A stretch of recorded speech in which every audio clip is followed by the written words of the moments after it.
Hey guys, it's Dr. Steven, and this is my lovely wife Linda, whom you've not met yet, honey. Hi.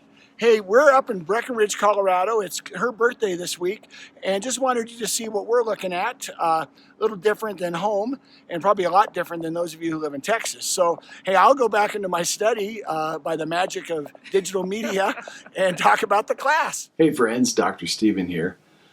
Hope you didn't mind my little brief interlude from Breckenridge, Colorado. We were there for the International Snow Sculpting Competition. It's about 2 hours from our house and just made for a great little weekend getaway for my wife. It's her birthday this coming week. Hey, this week is going to be interesting.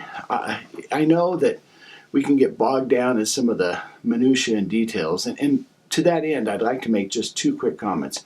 First is I appreciate online education because it provides an opportunity for all of us, even though we live in many different parts of the country and even the world, to connect together in a virtual classroom, and actually you're able to complete your studies even though you aren't coming to a specific campus.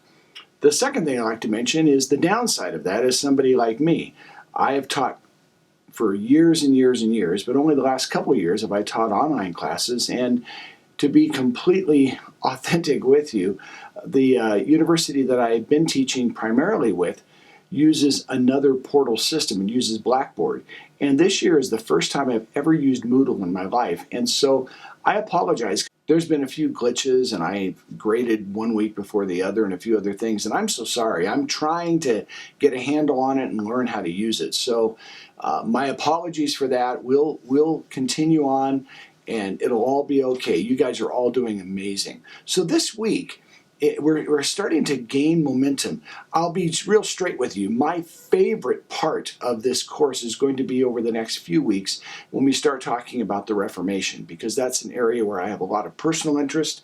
I have visited many of those sites in Europe, and so I'm looking really forward to that. But we're kind of ramping up for that, and there's basically three areas this week we're going to be dealing with.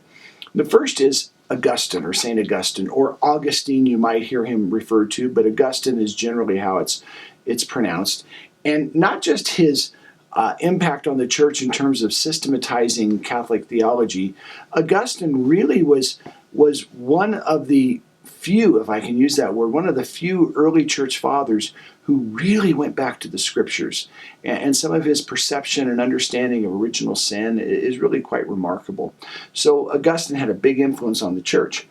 The papacy, the pope, if you will, as the Bishop of Rome who oversaw the whole church, becomes a huge issue. And that was an aberrant understanding from the early days of the established church. And part of the reason for the split in 1054 between the Eastern Orthodox churches and the Roman Church was in fact the papacy. And so that became a huge issue.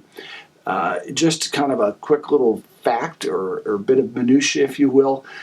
Catholics, when they're defending Catholicism as being the true expression of the church, one of the first points that they go to logically is how they have preserved the unity of the church. But the truth is that's not a correct statement, because in 1054, in fact, the Eastern Church separated from the Roman Church. And though the Eastern Church, the Orthodox Church, Greek Orthodox, Russian Orthodox, they split into many different ethnic Orthodox churches, they actually in some ways hold to a much more orthodox and biblical perspective than one could say the Roman Church does in many of their policies and many of the way they view the sacraments and those kinds of things.